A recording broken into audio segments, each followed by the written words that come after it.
الحمد لله رب العالمين والصلاة والسلام على رسولنا محمد وعلى آله وأصحابه أجمعين. رب اشرح لي صدري ويسر لي أمري واحلل عقدة من لساني يفقه قولي. السلام عليكم ورحمة الله وبركاته. حرمة الجماعة جماعة رسم مبارك болсын. Әйдәгез сәзрәк дөньябызны онытыйк, дөнья безне онытмас, хоть без аны онытырга тырышыйк. Bir сәгатькә хотя бы, әгәр сөйләшә сүзләребез булса, төшеп сөйләшеп, чыгып сөйләшик. Әмәлек мәчеткә кергәнбез, иншалла, ахиратны кайгыртырга тырышыйк. Да, шу беренче рәтне тимәгез, монда ни кешеләр килергә тиеш. И без Ислам дини нигезләре дигән китаптан дәрсебезне дәвам итәбез. Иншалла, монда İslam tarixine xatlı bir tema kaldı, o da xüsüd ve künçülük. Hal şunu qarab o'tamiz. San tarix deganda bunda endi Peygamberimizning turmushi qisqacha anlatib ketilar. No, xüsüd ham künçülük turunda biz yaxshi bilasiz, narsa o xüsüdlük, narsa o künçülük. Şu künçülük ol her kişide var. Yok anda bir kişi kimning ishida künçülük yok. Her kişide künçülük var. Bir kimde ayta olmaydi. Yok. Men künləşməyim. Mende anda hissi yok deb ayta olmayım bir kimde. Men de ayta olmayım. Mende de var o. Men de qarım kişiye künləşəm.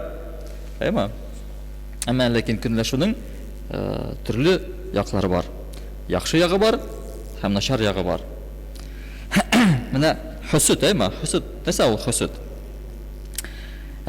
Kimning de bolsa, bu hüsüdlükning ma'nası.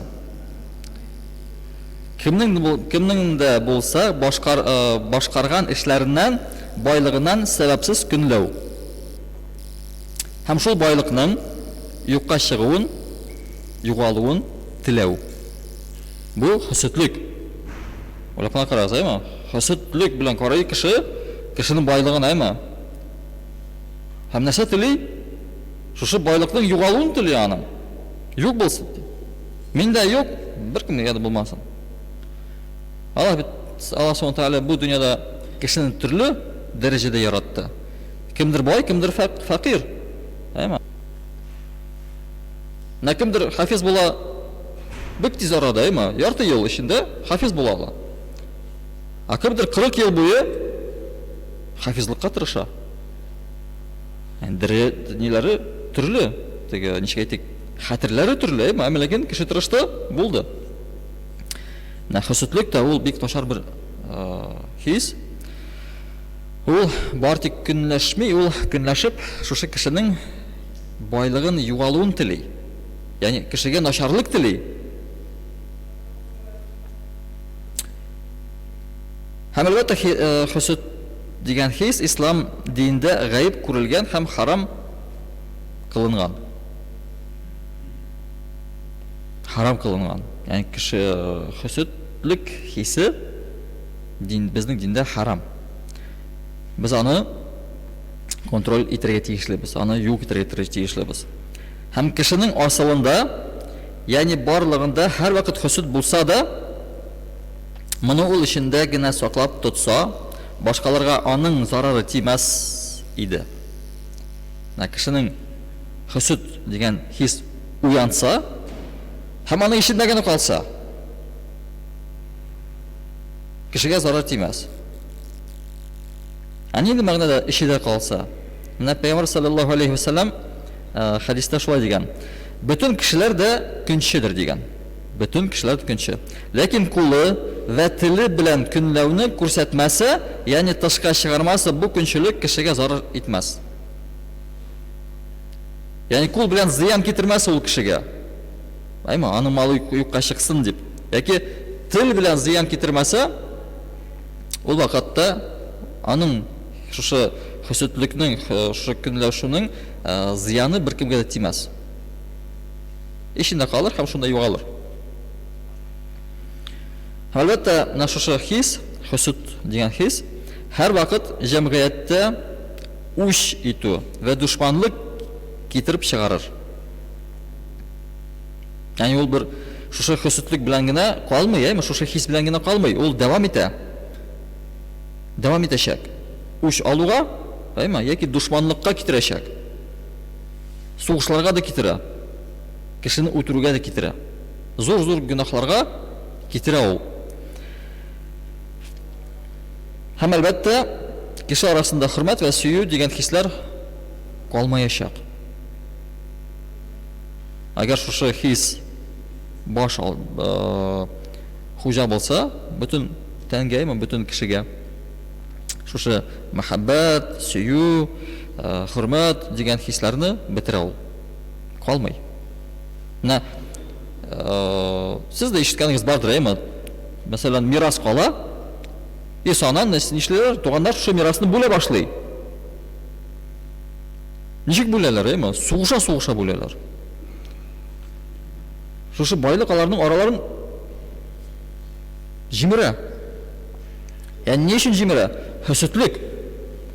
Кемгәдер мәсәлән, этик кеше, байлык калдыр һәм яза.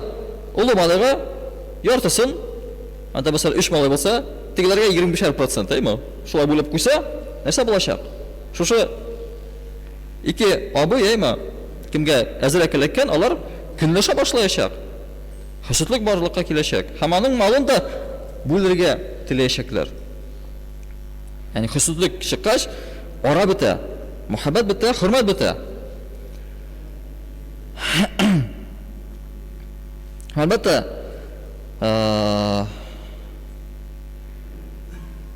шушы начар уйлар аркасында кеше тынычсызлыкка ирешә. Ягъни аның тынычлыгы бетә. Уйлап кына карагыз, ул кеше һәр вакытта, һәр көн уйлап тора. Ничек кеше яши? Һәм аны эштән ашый башлый. Арда бар, миндә юк. Көнләшә, ширли, җыклай алмый. Миндә аның кебек кеше бит. Миндә юк. Шундый хисләр аны битерә. Ул тынычлыкны югалта, җыклай алмый. Һәм әгъзалар ширли башлый. Ширләр барлыкка килә. Мәгънәви ширләр генә түгел, уже матди ширләр, то есть тән ширли башлый. Ул бит андый, ничек әйтик, стресс вакытында, теге төрле әйберләр чыга, уже тәнгә, болячкалар чыга, язвасы мәсәлән ачыла, нинди шир булса, шул шир тагын да көчәя башлый, давление арта әлбәттә инде. Ни өчен? Кеше көнләшә, ул хис аны битерә, тынычлыкны битерә. Ул яхшы уй түгел, ул начар уйлар.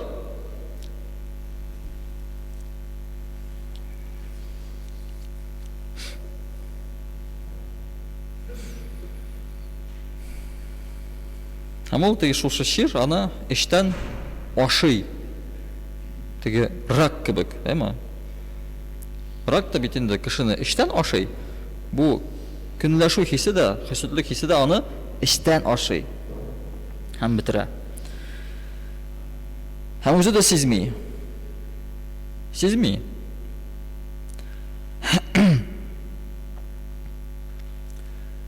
Һәм шуның өчен бер хадистә Пәйгамбәр саллаллаһу алейһи ва саллям әйтте: "Хөсүдлекнең гаделлеге шундадыр. Ул беренче итеп көнләшкән кешенең калбын яндыра." Карагыз, аны шушы хөсүдлекнең гаделлеге ди нәрсәдә? Кем беренче көнләште, шуның йөрәген яндыра. Беренчесенең.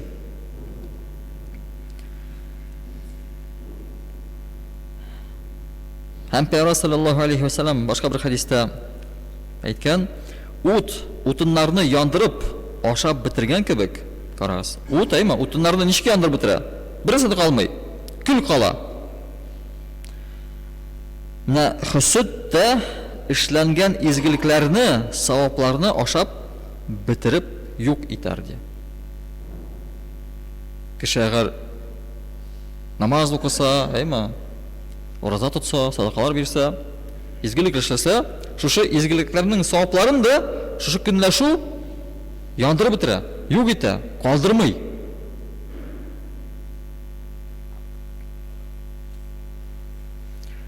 Әмма ләкин хөсүд мәсьәләсендә дә рөхсәт ителә торган кайбер очраклар бар. Начар бер хис, әмма ләкин кайбер очракларда рөхсәт ителә. Чөнки ул хис бар бездә. Син әллә нәрсә эшләсәң дә ул хис бар бездә. Без көнләшәбез. Әмма ләкин аны дөрес куллансак, иншалла аңардан без файда күрәчәкбез. Менә нәфсебез дә бар. Нәфсебез бар. Нәфсебез нәрсәне тели? Начарлыкны тели бит. Җиңлекне тели. Тәмле ашап, тәмле җокларга тели, күбрәк җокларга тели, күбрәк ашарга тели. Яхшы әйбер түгел инде ул. Әмма ләкин шул ук нәфсне куллансак, дөрес итеп куллансак, аны ул безгә ярдәм итәчәк җәннәткә, уҗмахка кирергә. Шул ук нәфс безне я җәһәннәмгә тартачак, я җәннәткә кертәчәк. Шул ук нәфс. Хөсүдлек тә шулай. Без аны белән я зыян китерербез, я киресенчә файда күрербез. Кайсы очракларда микән? Һәм моның турында Пәйгамбәр саллаллаһу алейһи ва саллям бер хадистә әйтте: хөсүд ике нәрсәдә рөхсәт ителә. Беренчесе, Аллаһ Тәала бер кешегә белем биреп, ул кеше бу белеме белән хәләлне, харамны айырып, Аллаһ кушканча яшәсә. Бу беренчесе, Икенчесе, Аллаһ бер кешегә мал, байлык биреп, ул кеше малы ва байлыгы белән изгелекләр эшләсә, башкаларга ярдәм итсә, садакаларын, закатларын чыгарса, менә шушы кешеләргә кызыгып, шушы ике кешегә кызыгып, алар шикелле булырга теләү хөсүд саналмас. Мәсәлән, бер кеше гыйлем ала, һәм аңа карыйсың, минем дә буласым килә бит, аның кебек гыйлем аласым килә, аның кебек Кур'ан укыйсы килә, аның кебек намаз укыйсым килә, аның кебек ураза тотасым килә. Карыйсың, аның гыйбадәтләре гаҗәеп, ул намазлар укый, тәһәҗҗүдләргә тора, уразалар гел тота. Минем дә алай буласым килә. Көнләшәм. Һәм аның кебек булырга тырышам. Шул вакытта хөсүд түгел. Яки кешенең байлыгы бар. Ул бай. Әмма ләкин байлыкны ничек куллана, Ул байлыгын, әлхәмдүлилләһ, Аллаһ Тәала аңа байлык бирде, ул шушы байлыктан закат чыгара. Мәсәлән, мәдрәсә төзелешенә ярдәм итә, хаҗ кыла. Карыйсың, сокланасың, әлхәмдүлилләһ дисең, кара әле. Минем дә аның кебек бай буласым килә, ни өчен бай буласым килә? Шулай ук закатлар чыгарасым килә. Хаҗга барасым килә. Аның кебек бай буласым килә. Вот ул нинди бай? Ул бүтән байлыкны кая сарыф итә? Минем дә шулай сарыф итәсем килә шу байлыгымны. Әгәр Аллаһ миңа байлык бирсә, мин дә аның кебек булыр идем. Мәдрәсәләр төзерем, мәчетләр төзерем, шулай итеп карап көнләшү, ул уже хөсүдлек түгел.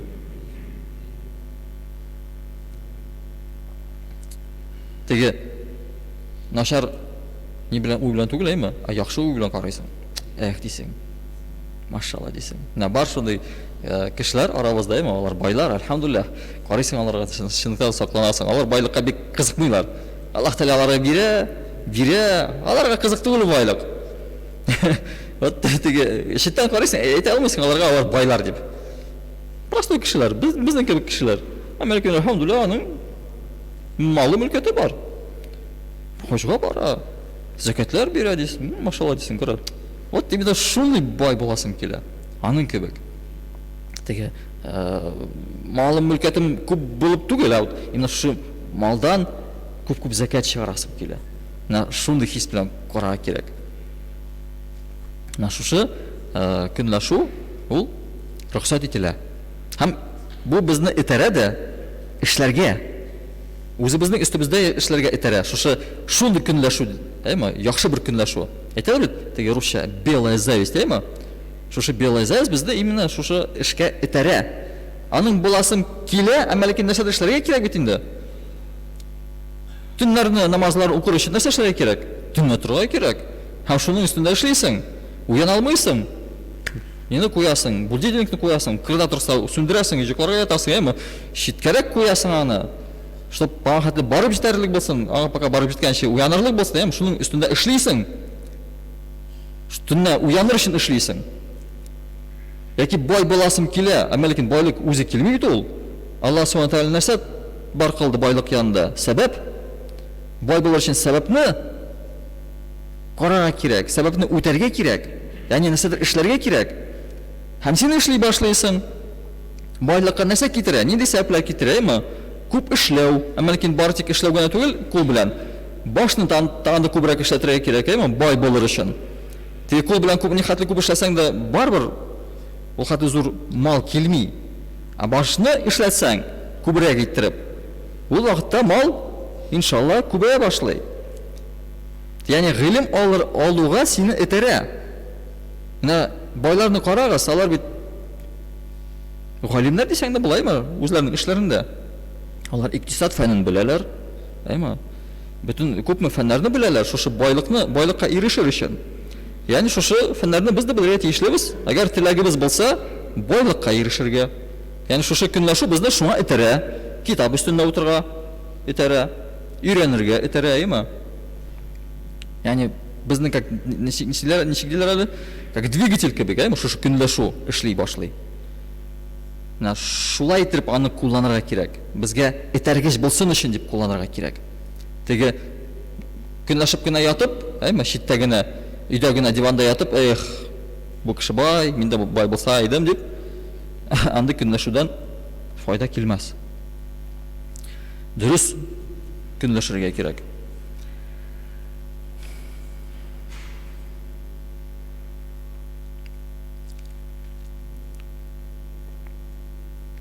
Намда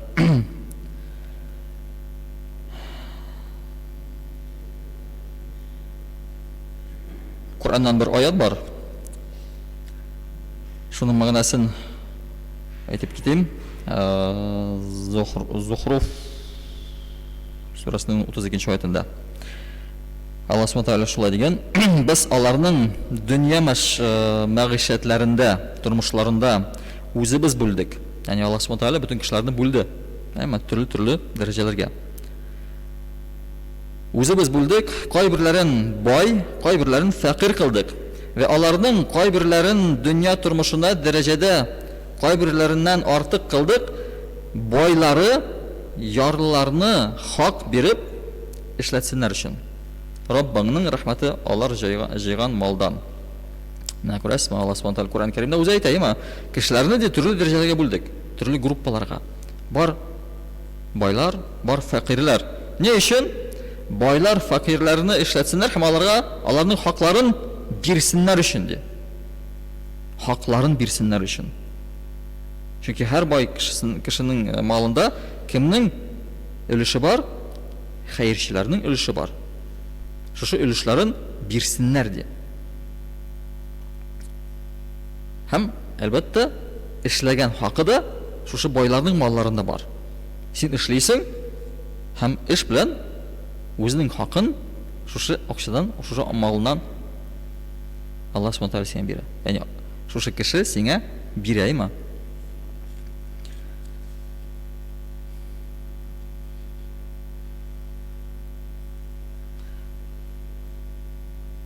Һәм шушы хисетлекне без иң беренче кая күрәбез?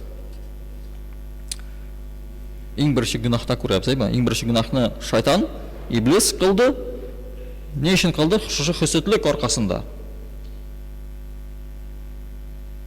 Һәм Аллаһның рәхмәтеннән чыгарылды. Аллаһ Тәгалә аны ләгънәт кылды. Гаҗәеп, әйме? Бер тапкыр гына, бер генә тапкыр хисетлек күрсәтте. Әйме? Һәм куылды. Гаҗәеп, без ничә тапкыр тормышыбызда хөсетлекне күрсәтәбез соң. Әйме Аллаһ. Һәм ул хөсетлек бит нин нәрсәне шушы хөсетлекне күрсәткән вакытта, көнләшүне күрсәткән вакытта син килеп чыга Аллаһның тәкъдиреннән, әйме язмышыннан риза түгел. Аллаһ Тәгалә бит инде, мәсәлән, кешене хәерче итте. Бу аның тәкъдире. Һәм ул кеше ул тәкъдирдән риза түгел. Шулай килеп чыга бит инде. Аллаһның тәкъдиреннән риза булмасаң, Аллаһның рәхмәтеннән китәсең. Яни без шушы хөсетлекне, ул бит шир бит инде. Шушы ширне дәвалау өчен безгә нәрсә кирәк? Канагать булу кирәк. Әгәр без канагать булсак, хәле бездән, әлхәмдүлиллаһ дисәк, хөсетлек шире әкренләп китә башлый. Минем әйтәсем килми, менә без хәерчебез, әйме, ярар, әлхәмдүлиллаһ, и все. Шуңа риза булып бернәрсә эшләмәскә ди. Юк, кеше тырыша, әйме, әмма ләкин ни хәтле насип итте, Аллаһ Субхану Тәгалә шул хәтле булачак. Һәм шуңардан син канагать буласың, әлхәмдүлиллаһ дисең. Һәм бүтән эштән, әйме, бүтән әйбердән син излисең гел яхшылыкны. Менә хәлебезгә карасак, әйме, үзебезнең хәлебезгә карасак, һәм алыгыз сездән дә начаррак яшәгән бер кешене. Әлхәмдүлиллаһ, әйме. Мин нишен без чагыштырабыз үзебезне байлар белән? Чагыштырыгыз үзегезне хәерчеләр белән. Һәм күрәсең, син чынлыкта да байсың. Әлхәмдүлиллаһ. Ашырмыйбыз, әлхәмдүлиллаһ. Ялан эш йөрмибез. Әлхәмдүлиллаһ. Канагатьләнер өчен сәбәп түгелме? Сәбәп. Карыйсың кешегә кулы юк, карыйсың кешегә аягы юк. Юк, әмәт күзе күрмәй. Ә бездә нәрсә? 2 кул бар, 2 аяк бар. Әлхәмдүлиллаһ. Кемнән көнләшәбез соң? Безгә Аллаһ Тәгалә бүтән нәрсәне бирде. Мөмкинчелекләрне бирде безгә. Әлхәмдүлиллаһ, без мәчеткә киләбез, әйме? Гыйлем алабыз, намаз укыйбыз. Әлхәмдүлиллаһ. Түгелме? Аллаһ Тәгалә безгә мөмкинчелек бирде мәчеткә килергә. Ә кайбер илләрдә мәчетләр юк. Мусулманнар бар, мәчетләр юк. Булса да кертмиләр. Мәсәлән. Без рәхәт киләбез мәчетебезгә. Әйме? Кем безне куа мәчеттән? Беркем дә кумый. Утырабыз. Утырганда идән җылы түгелме? Җылы, әлхәмдүлиллаһ. Җир өстендә утырмыйбыз, әйме? Ковер өстендә утырабыз, бетон өстендә түгел. Кемнән көнләшәбез? Сез беләсезме? Безгә дә карап кеше көнләшә. Ах, диләр. Буларның мәчетләре диләр, әйме? Җылы, идәндә утыралар. Җып-җылы идәндә утыралар. Кайбер кешеләр менә киләләр, әйме? Беренче тапкыр безнең мәчетебезгә, мәсәлән, кыш көне безнең бит инде идәннәр җылы. Утыралар да кулларын куеп, әйме, каралы. Сездә идән җылы диләр. Безгә карап көнләшәләр. Ә без кемгә карап көнләшәчәкбез? Безгә карап көнләшә кеше. Нә диләр? Бәхетле кешеләр. Үй төбендә мәчетләре бар. Әле кая өйсе югаймы? Ә без көнләшәбез, әле каяларга карап. Без үзебез байбыз. Хәйр түгелбез. Әлхәмдүлиллаһ. Аллаһка шөкер. Шушы хөсетлекне без дәваларга тиешбез. Аны бетерергә тиешбез. Аны тамамын теге бөтенләй бетереп булмый. Бөтенләй бетереп булмый. Ул барбы яшәячәк бездә. Аны бездән аерып та булмый, бәреп та булмый. Әмма ләкин аны яхшы якка юнәлтергә тиешбез. Шушы хөсетлекне, шушы көнләшүне. Машалла. Кеше һәр вакыт зикрдә, әйме? Мәчеткә килә, зикергә утыра. Минем аның кебек тоже зикр итәсем килә. Барып тиз бинә алып килим әле, әйме? Икенче тапкыр мәчеткә. Тиз бинә алып килә. Аның кебек зикр итә. Ул күпме саваплар җыямы зикр әйткән вакытта. Шушы кеше. Мине шулай савапларны җыясым килә. Savoblар jiyasım keladi. Bizga savob kerak to'g'rimi? Kerak. Ko'pmi savob kerak? Bek ko'p savob kerak bizga, emas? Chunki gunohlarimiz ko'p. Allohni qoplab bitirgan kerak butun gunohlarni. Ham shu zikrlarni aytuv zo'r savobga erishtiradi bizni. Shu kishiga qaraymiz-da, kunlashamiz. Всё.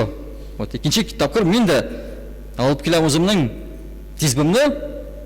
Ayma, kelam o'tiram, zikr etashakman. Anon kabi zikr etashakman. Yaxshi bir ne tug'ilni? Kunlashuv. Bizga ziyon keltiradimi ol? Yo'q. Foyda keltiradimi? Foyda keltiradi. Bunaqa shaklda masalan, qarayim, namoz o'qiy. Qarayli. Savob jiyabit bo'ldi. Menda kelgachda sразу namozimni o'qib qo'ymayman birani. Может, mening nelarim bordir, qazolarim bordir. Хотя бы qozamni o'qib qo'ymayman. Otaning kabi o'qiyman namozni. Ul bit o'qiy, ul bildirdi. Ul nafsini jingdimi? Jingdi. Menda shunday jinguvchi bo'lasim keladimi? Fatih bo'lasim keladi. Jinguvchi. Men nafsimni jingarga tilayman. Ul kishi jingdi ham menda aning kabi bo'lashaqman. Menda jingashaqman nafsimni. Namozimni kelib o'qiyashaqman. Dunyo so'zlarini sizlarga jingil. Aning uchun tirishasi yo'q, ayma. Kelasingda eslaysan. Til o'zi silay boshlaydi. Dunyo turunda. Ayma. Lekin kelib namozni o'qirga, zikrlar aytirga, aning uchun kuch kerak. Kuch kerak. Aning uchun turishga kerak. Chunki nafsimiz antilami. Namozni o'qishni tilami. Zikr etishni tilami. Bizning jinguvchi bo'lasiz keladimi? Kelmaydi tugul. Har kishining jinguvchi bo'lasi keladi. Joydagi jingamiz shu nafsimizni. Shu kunlar shuni qo'llanamiz. Yaxshilikqa. Yaxshi amallarni qila turgan kishilarga qarab, mana masjidga keladilar, bor shunday kishilar, alhamdulillah ko'ram, kuzatam. Namozlarni o'qiylar. O'tiralar pushmoqda tizbilar bilan zikr etib o'tiralar. Ne ular kibik bo'lasiz kelmaysan? Ular kibik bo'lasiz kelirga tiyish. Ular jingishlar. Ular fatihlar. Mashallah. Biz de shuni musulmonlarga tegishlibiz. Dunyoni teginda qopqani teganda qoldirib, aytma, qopqani teganda dunyoni qoldirib. Уже kirganda bismillah aytib kirib, qopqadan o'qib kirib, aytma. Уже zikrlarni aytib kelib, kirib shishna biz o'tiramiz. Ham zikrlarga, zikr, la ilaha illalloh. La ilaha illalloh. La ilaha illalloh. Allohdan boshqa iloh yo'q. Shu so'zlarni aytib biz nafsimizni jinggan bo'lamiz. Ham har kun shulay jingsak nafsimizni, ayma. Alloh subhanahu va taolo bizga ko'p etib savoblar berishak. Cheksiz savoblar berishak. Biz shu ayblarga bek muhtojmiz. Biz susag'anmiz. Tomoqlarimiz kepgan. Ne uchun? İçmagan uchun tugul, suvni ichmagan uchun. Zikrlar aytmagan uchun bizning tomoqlarimiz kepgan, yuraklarimiz kepgan. Anda suvni tuturga kerak. Aymi zikrlar suvi. Degancha aytar, живая вода, aymi? Tiri suv kerak bizga. Yuragimizni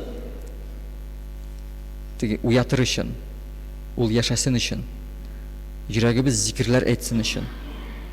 Nima narsalar kerak bizga, jamoat? Shuning uchun jamoat aytamiz. Shu zikrlarni bostiraylik. Biz alhamdulillah namozlarga bosdik, namozlarimizni o'qiymiz, ayma alhamdulillah ro'zani tutamiz, ammo lekin zikrlar bizda yetmaydi. Shu zikrlarni bostiraylik, Allohni ko'paytirik jamoat. Va axiru da'van alhamdulillahi robbil alamin.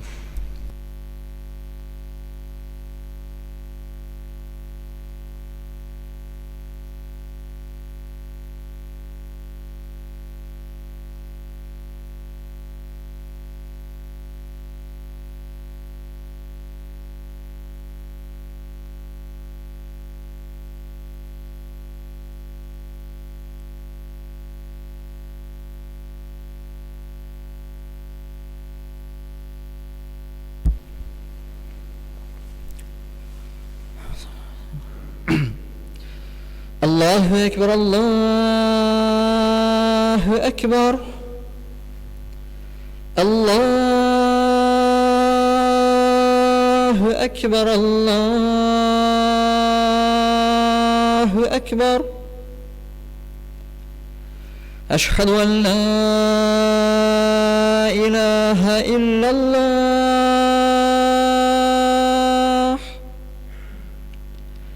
أشهد أن لا إله إلا الله أشهد أن محمدًا رسول الله أشهد أن محمدًا رسول الله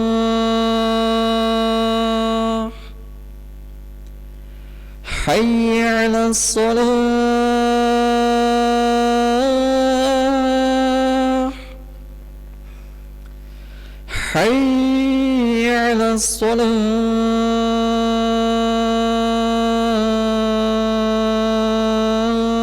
الصلاة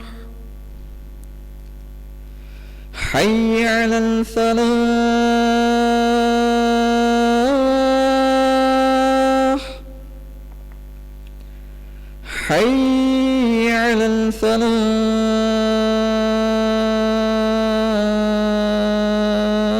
الفلاح الله أكبر الله أكبر لا إله إلا الله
Muhtaram cemaat, bizde bugün şehirde konaklар var, bizim meşritimizde konaklар var.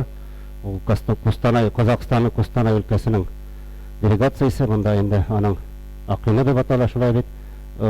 Bizim şeýinde ol gubernatorma, şonuň ýardamçysy özüniň делегациясы bilen Kamazga kildiler. İşlikli vizit bilen. Ana alda oturalar bizden bilen şulay bit. Дорогие братья, я хочу представить наших гостей сегодняшних, нашего города, КамАЗа, нашей мечети. Это делегации Костанайской области, его как бы Акына, по-нашему будет губернатор, что ли, вот заместителем, иншаллах.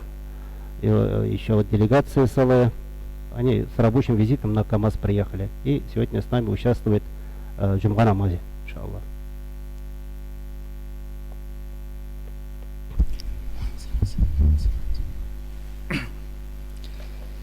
الله أكبر الله أكبر الله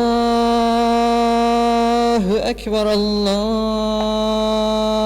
أكبر أشهد أن لا إله إلا الله أشهد أن لا إله إلا الله أشهد أن محمد رسول الله أشهد أن محمد رسول الله حي على الصلاة حي على الصلاة حي على الفلاح حي على الفلاح الله أكبر الله أكبر لا إله إلا الله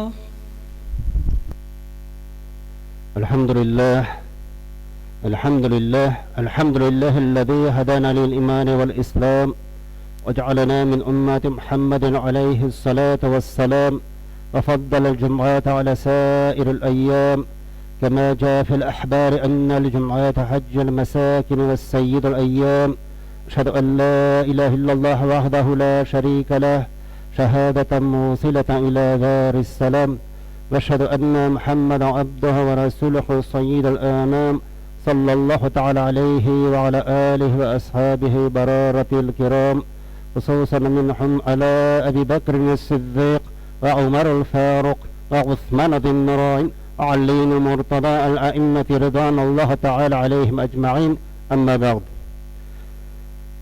Alamlarning Rabbisi tarbiyasi va Alloh subhanahu va haq taglaga aytgan barcha sanalarimiz, barcha maqtovlarimiz, barcha shukronalarimiz bo'lsa edi, hamda shu alamlarga da rahmat etib jibarilmish, ko'ndirilmish Peygamberimiz Muhammed Mustafa sallallahu aleyhi ve sellem'e de bizlerin yüreklerimiz türümüzden çıkan salavat şerifeleri bu sayıda hamında şunun sonunda bu Allah'ın büyük gününde, Cuma gününde illemeleri Allah'ın koşkanın forazın ötün deyip bu Allah'ın yurtuna, mescidine, Cuma namazına gelgen gayiz kardeşlerim sizlerin yerlerinde İslam'ın kurkam selamı bilen selamlar. Selamu aleyküm ve rahmetullahi ve berekatuhu. Allah'ın büyük selamı, rahmeti ve bereketi barşalarımızga bulsaydı, barşa yakınlarımızga, tuğanlarımızga, bulalarımızga, helal fitlerimizga, barşa İslam ahline de Allah subhanahu ve hak tegele isenlik ve imidikler nasip edip ve afetlerden ve bilerden imikli ve kalgan ömürlerimizni de barşa bizden derşimizden hak yolunda bulup, İslam dilinde bulup, indi en mühimi Rabbim özünün koşkan nurutep ve teğanlardan teyilip yaşarga barşa bizden nasiplarda eyleseydi. قال رسول الله صلى الله عليه وسلم لا يؤمن أحدكم حتى يحب لأخيه ما يحب لنفسه. Peygamberimiz sallallahu aleyhi ve sellem ayta özüne tilegenine kardeşine de tilemiş oturup bir kızda kamil imanı bulmaz. Yaki özüne tilegenine özünün kardeşine tilemeyen kişi hakiki Müslüman bulmaz. Bu Peygamber sallallahu aleyhi ve sellem hadisi şulay bir cemaat. Арагы ничек дип әйтә Аллаһ Субхана Тәгалә үзенә теләгәнне. Әлбәттә үзебезгә иң хәерлесен телибез, шулай бит.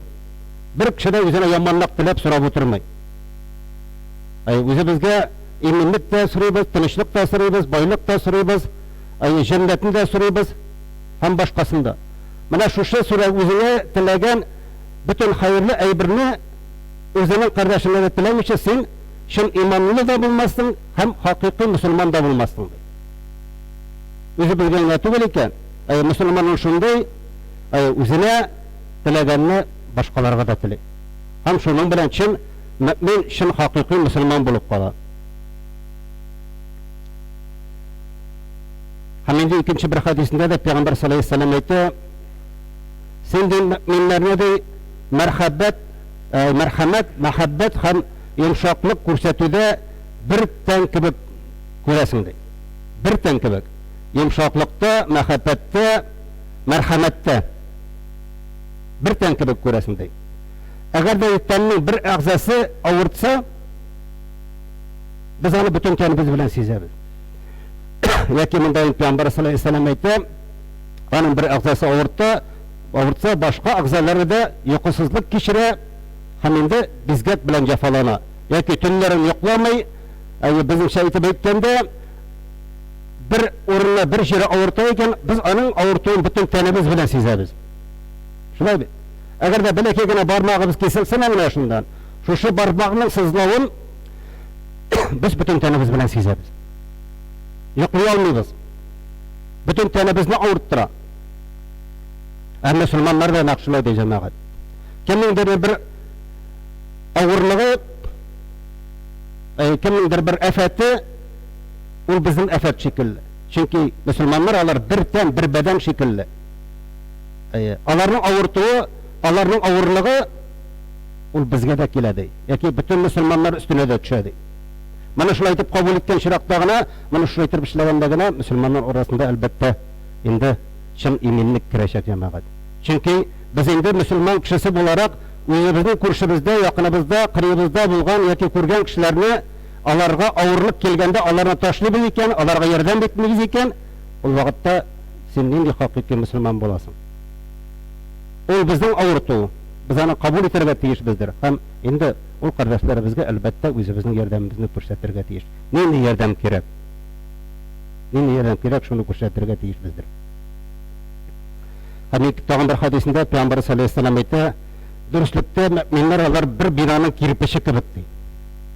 Бер бинаның кирпече кебек, һәр берсе дә. Алар ди бер-берсен нәгатеп, куәтләп торалар. Без бит күрәбез биналар салганнар, менә кирпечтән биналар төзегәндә, һәр бер кирпечне җайлап, әйбәтләп куялар шулай бит. Һәр бер кирпеч ул мөселманнар. Һәм аны нагатабыз шулай бит. Алар бер-берсен нагатып киләләр. Аны бит измәгә саласың, растворга саласың. Берсен нагатып кил. Әгәр дә шунда бер ике кирпечне салмыйча калдырсаң, ул бөтен кешегә күренәчәк. Ул бинага без инде ныклы дип әйтә алабызмы? Юк, әлбәттә әйтә алмыйбыз. Ул бина ныклык кичермәячәк. Аннан ныклык китәчәкләр. Шуңа күрә дә мөселманнар да алар бер бинаның кирпече шикелле бер-берсенә ныклык биреп торырга тиешләр. Ныклык бирәләр диде.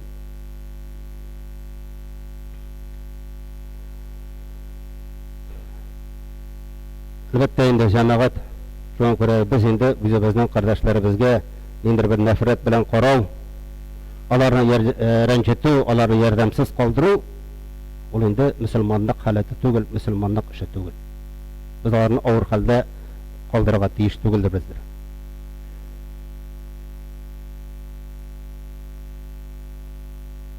Һәм инде тагын бер хадисендә Пәйгамбәр саллаллаһу алейһи ва саллям әйтә, көнләшмәгез ди.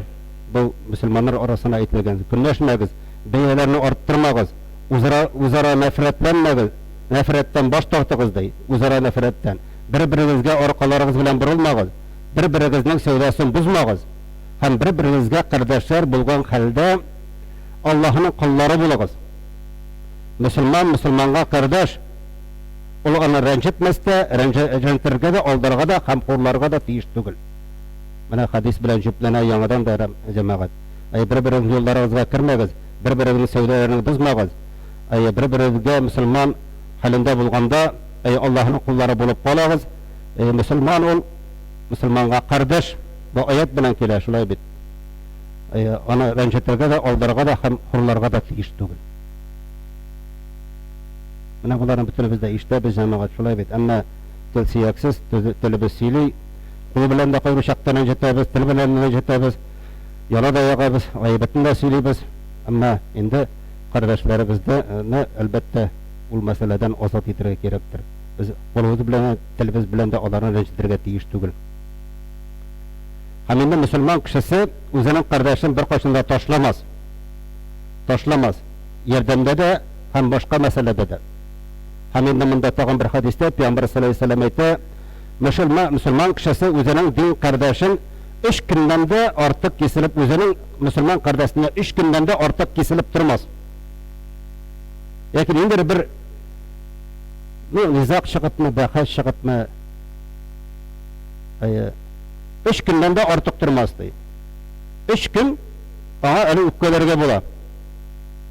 3 gün. Bunu şimdi ruhsat etilgen dep aytırga kerek. Bir şakta şulay nizakka kiremiz, doğuşka kiremiz. Ondan soň indi bir jaktan küyebіз, ikinci jaktan yanabız. Bir hasretlenebіз, bir tagın küçeyip kete. Tege hasret tugul tege yağı. Nege meňe bulay aýtdy, niçe bulay boldysyň deyip. Amma 3 günden soň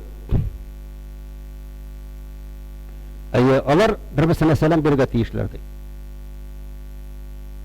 3 gün öpkeleşirge mümkin. Ama 3 gün ötkenden soň indi bir-birisine selam bersinler yoki aralaryny düzeltsinler. Bu 3 günge dik ruhsat beren bolsa, ana indi gaýbir kişi aýtgan sözü artyndan ok, işlegen işi artyndan ok, gafutuna tövbesini ite, gafusunu özüne kardeşinden kimnedir biraz azrak aşu saklay, çünkü azrak sürgünlerge kerek, barbir da yanıp gitken kişi bir vakitine barbir sürgünleyin, çünkü isile çire Allah'ın ayetlerin, Peygamberimizin hadislerini isirge çire, özünün tuğanın kardeşini isile çire, haminde içiktir aranı tüzatı yollarını izley başlay. Şu an kuradi, siz de birinci selam berişi bulağız dey, aranı tüzatı için, selam berişi bulağız dey. Eğer de biz şu birinci selamını bir alabız eken, elhamdülillah biz indi güçlü kişi de bulabız, şulay bit. Peygamber sallallahu aleyhi ve sellem'in hadisi var bit. Kemal güçlü kişi digeş, meydan tutkan kişi mi dey?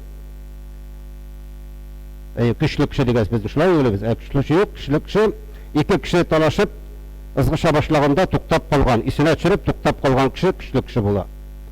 Eğer de biz hamında sözge kirgen bulsak, ul vakitte indi belkim sokuşup da gitken bularıq. Mana şu derecege jitken vakitte iki kişinin izakta kirip talaşkan vakitte tuktap kalgan kişi isine çürüp ul güçlü kişi bula.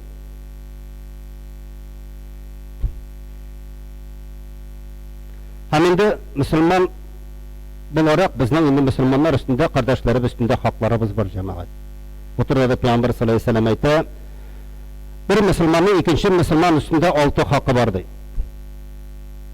Allah'ın işitkeni öyle. Eğer de uçuratsan selam berige. Selam berige. Şakırsa bar, şakırga barıga kerek. Sebep tapmaska kerek.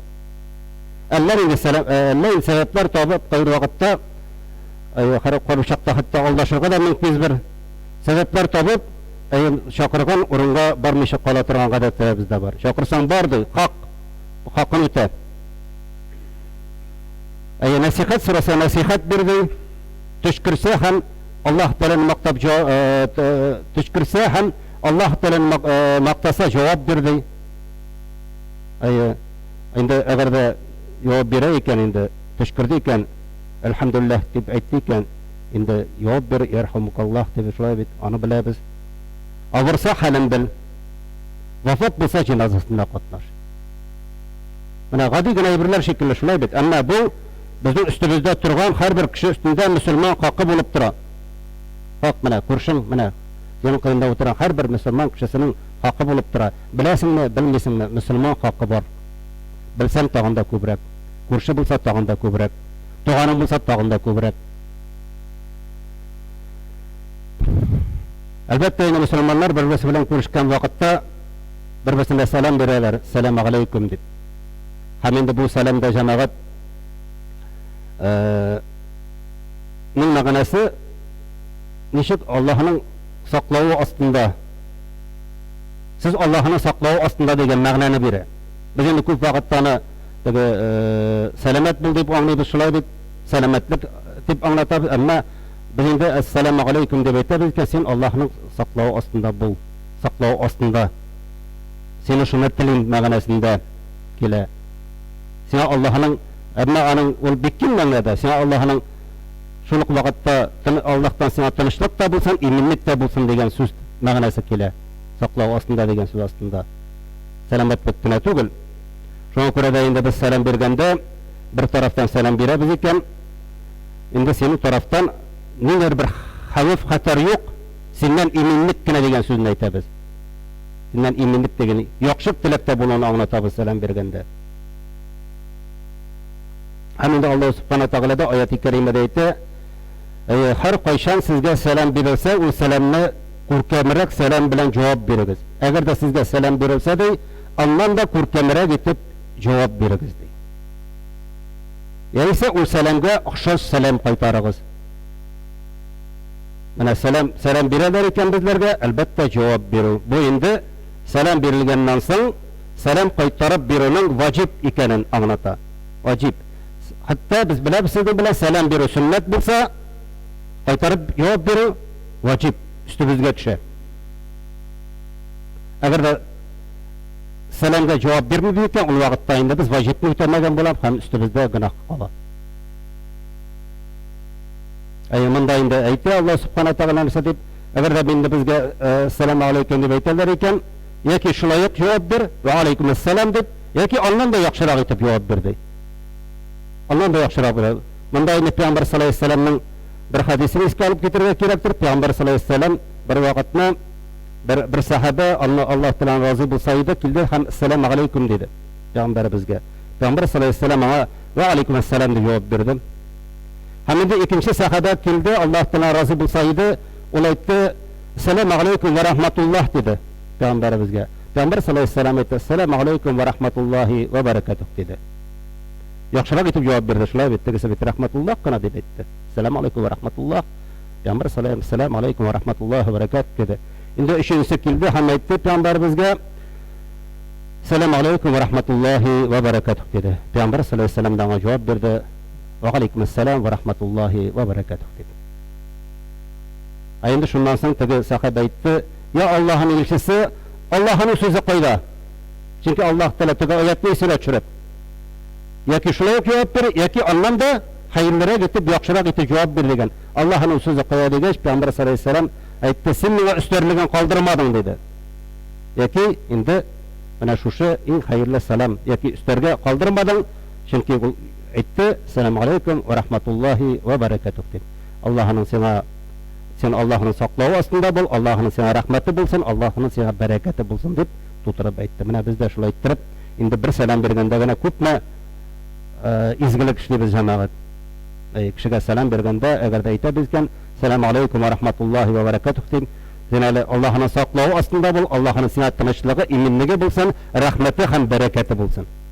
Karağız küpme. Allah sana biz özümüzün televizde tağın küp münasırlar eytalabız. Hayırlı kim bulsun, isenlik, sağlık dileyim hem başkası hem başkası.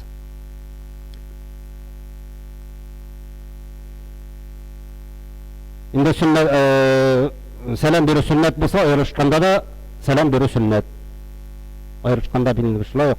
Selam birişip ayrılışabız. Şulay selam birip kuruşabız, selam birip ayrılışabız. Indi kul birip kuruşaga kelgende bizde kul birip kuruşabız şulay bit. O indi Müslüman haklarından bulmasa da bir hayırlı amel, bir hayırlı gadet. Peygamber sallallahu aleyhi ve sellem indi kulun birip kuruşken indi kuruşunun İki yolu var, bir kulunu berip kuruşalar, iki kulunu berip kuruşalar. İkisi de dürüst. Ama şimdi bizim halkının gırafı bularak, biz senin bile biz iki kulumuzla berip kuruşalar. Şöyle bit, iki kulumuzla berip, mana iki kulunu da beresen, birisi kisede de tugul, ortada da tugul, aybir de tutturmayız, iki kulumuzla berip, sana şim mağarasında tanışlık, iminlik, bereket dilim deyip, iki kulumuzla berip, süyüp, yakın etip kuruşalar. Hem indi bu bizim halkımızın gurufı, hemen indi başka milletlerine karab taşlarga yaramay. Özünün halkında bulgan gurufunu anı tuturga gerek, çünkü ol dinge zarar getirmey, kirisinçe dinni küçeyte turgan bir güne. Peygamber sallallahu aleyhi ve sellem aytdı, bu kısışığı, çünkü o nefretini bitire dedi. Nefretini bitire. Eğer de iki Müslüman birbirine uçraşkanda kulların kısıp durursalar iken, ayrılıp gitkenine kadar onların günahları yarılıklanırdı. Kelip, kokuşup, kuruştuk, köpmegene bulsak da gitkençe senin günahları yarılıklanırdı. Bir vakit Peygamber sallallahu aleyhi ve sellem soraganlar, iki Müslüman birbirine uçratkanda bugülüp selamlaşırga yarayma. Anlı adetleri var, şulay bit kayıp kişiler bugülüp, iyilip, Peygamber sallallahu aleyhi ve sellem ayta yok dedi. Akşaklaşıp, ubuşup, kuruşurga yarayma degeç. Peygamber sallallahu aleyhi ve sellem yok dedi. Biz şaklıyız kişilerin şulay bit kuruşkanda. Kolumuzni beremiz, kuruşabız, şaklıyız, ama ubuşmayız. Ansı bizim adetimiz değil, şulay bit. Indi kuruşu, kul bir kuruşu hem şaklı, ansı indi tağında yakınırak geliyor deb aytdilar. Ama Peygamber sallallahu aleyhi ve sellem unda yok deb cevap berdi. Indi kul kışıp degeç, Peygamber sallallahu aleyhi ve sellem aytdi, ey yarı dedi. Yarı dedi. Bunda indi tağın özgüne iskaçır bitirge kerektir. Hatın kız indi mahrem bolmagan iller bilen kul berip kuruşmay, mahrem bolgan bu toğanlara, mahrem bolgan kişilerge gina kolun bereli, algana yok. Hatın kızga indi ilk kişi selam vermey, eğer de irleri beken selam bire, irlerge bire, hamindul hatın kızlarga da bula. Bir turda hatın kızlar birbirine selam bireler. Indi balalarga da biz selam berige tiyişbizdir. Peygamber sallallahu aleyhi ve sellem en birinci her vakitte selam bire turgan buldu. Hem balalarga da hatta. Balalarga da birinci buldu her vakitte. Irak'tan o kişini körge selam bireydi. Balalarga da selam berge kerek, onların da şu yolga kirtirge, üretirge kerektir. Indi hadislerde bilgili bulganda indi kişi kişiler, ulu kişilerge berige tiyiş. Bu hayırlı sanalar şulay bit. Elbette şulay indi kişiler, ulu kişilerge birseler, ütüp barışılar, tuktap duruşularga, anan neleri var, atların barışılar jiyelülerge, işte bulsa da şulay bit. Azlar kuplarge, azrak kişi, kup kişi bulsa kup kişiге bire. Ama kirişinci bulsa da zararı yok. Bu hayırlısı atala.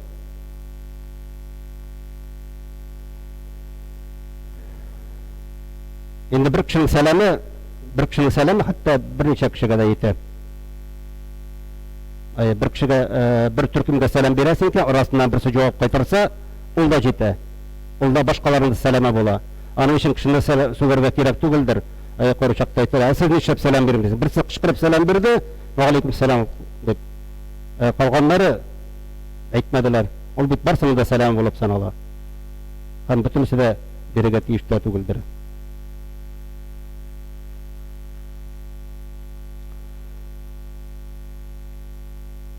Avru kişi turunda aytıldı, şulay avru kişi barganda indi, anı yanına kelgeç elbette indi, büksak bulura kerek tugildir. Indi taqdim ettiler Fatiha, İhlas, Felak hem Nas surada okup, indi dua kılın, anın için Allah'tan şifa sorav, hem indi ezrek anı dertlendire turgan hallerini iskat çürü, hadislerini iskat çürü gerektir. Dertlendirip ezrek güç bire turgan. Çünkü Peygamber sallallahu aleyhi ve sellem aytdı, avralarına ziyaret etkenде yaxşı sözler gına söylegiz, çünkü sizin sözlerinizden soň ferişteler amin dep aytaşaklar degen. Yaxşı sözlerge her birisine amin dep aytıp tura. Çünkü indi şerli turgan kişi yanına kelgende bir kişi de naşar söz söyleme şulay bit. Degene bolsa da anın ko'nglin ko'tarige, anga yordam ete turgan şunday kıska gına matur sözleri aytırga tırışa. Hem ol dua ravuşunda bara, çünkü mında indi ferişteler amin dep aytırlar deyip. Amin de özümün sözümü de inşallah men bir kudusi hadis bilen tamamlasam kela. Allah Teala kıyamet gününde aytır, ey adam balası, men sırhav edim, sen nege kelmedin dep.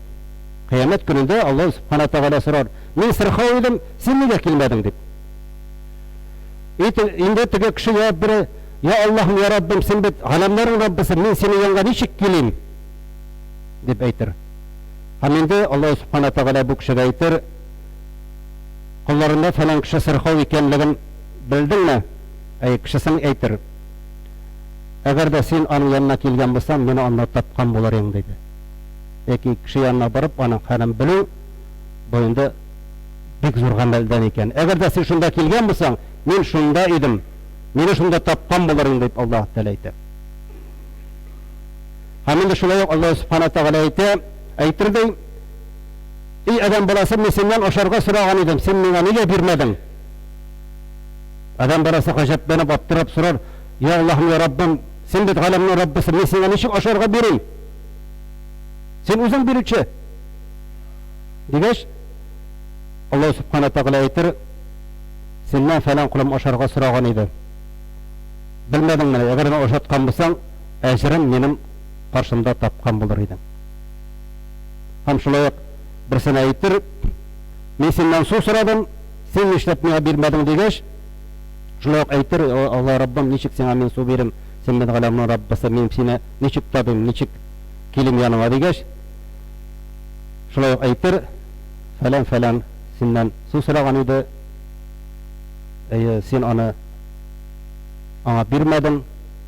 Әгәр дә биргән булсаң, кыямәт көндә минем каршымда аның әҗрен тапкан булыр инде." Шулай итеп Аллаһ Субхана Тәгалә гайз кардәшләрем безгә шул кадәр якынкый. Менә шушы мисалда да, шушы хадистә дә Аллаһ Субхана Тәгалә аңлатты.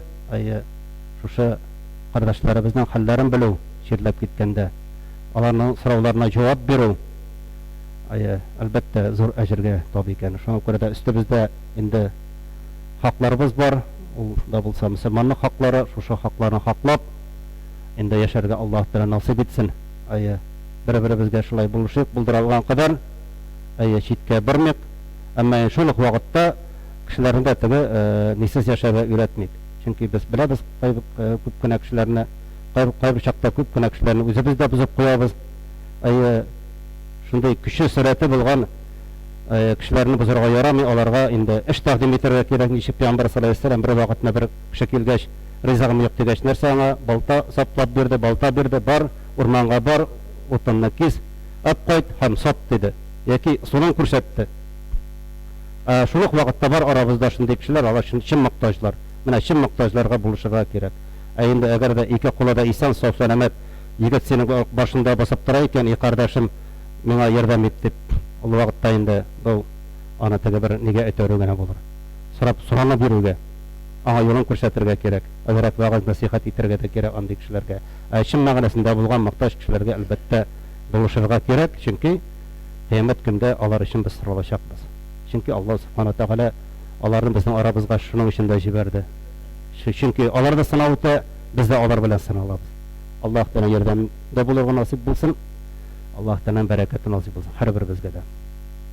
Баракаллаһу лана ва лакум фил Qur'анил азим ва нафa'ана ва iyyakum bil ayati ваз zikril hakim innahu ghafurur rahim al jawadul karim as-sami'ud du'a.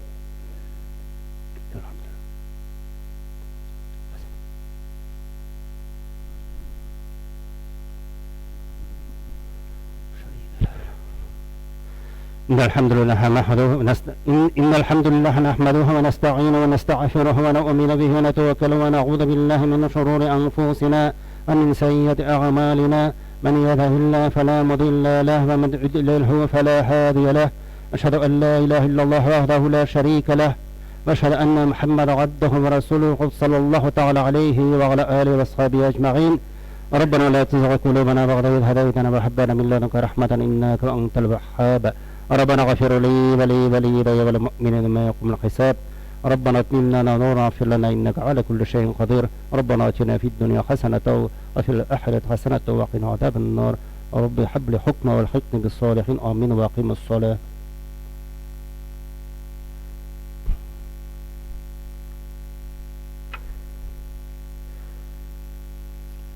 بسم الله. الله أكبر الله أكبر الله أكبر الله أكبر. أشهد أن لا إله إلا الله أشهد أن لا إله إلا الله أشهد أن محمد رسول الله أشهد أن محمد رسول الله. حي على الصلاة حي على الصلاة حي على الفلاح حي على الفلاح. قد قامت الصلاة قد قامت الصلاة. الله أكبر الله أكبر. لا إله إلا الله. Sofların tığızlağı cemaat tegizlənəgiz. Cuma namazının 2 rəkat farzını yatlıbız cemaat.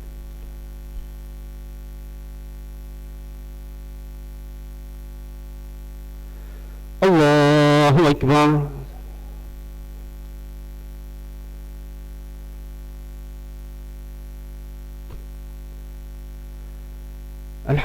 الحمد لله رب العالمين الرحمن الرحيم مالك يوم الدين إياك نعبد وإياك نستعين اهدنا الصراط المستقيم صراط الذين أنعمت عليهم غير المغضوب عليهم ولا الضالين.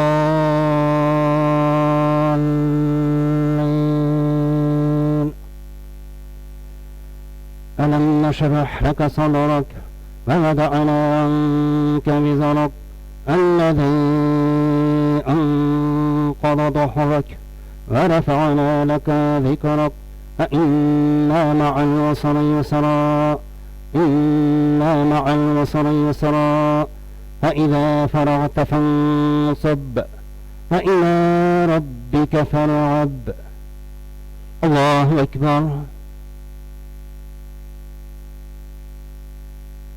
سمع الله لمن حمده. الله أكبر. الله أكبر. الله أكبر. الله أكبر. الحمد لله رب العالمين الرحمن الرحيم مالك يوم الدين إياك نعبد وإياك نستعين اهدنا الصراط المستقيم صراط الذين أنعمت عليهم غير المغضوب عليهم ولا الضالين.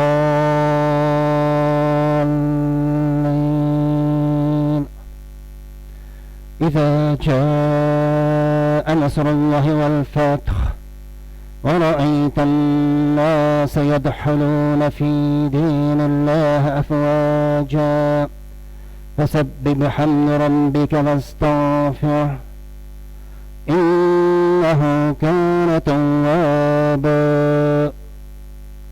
الله أكبر. سمع الله لمن حمده. الله أكبر. الله أكبر. الله أكبر.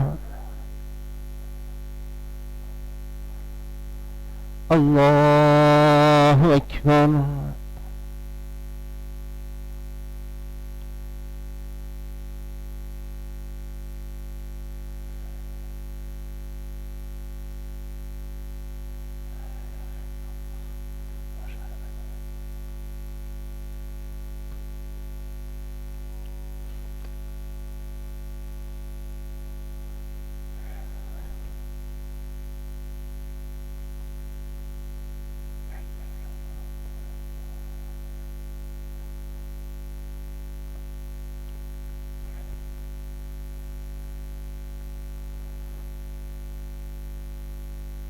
السلام عليكم ورحمة الله. السلام عليكم ورحمة الله. أستغفر الله أستغفر الله أستغفر الله. اللهم أنت السلام أنت السلام تبارك يا الله. آمين آمين آمين. Gitti kız ama sen sağ ol. Hayırlı yollar. Sen sağ ol. İşani men. Allah kabul etsin. Allah razı olsun. Selamun aleyküm.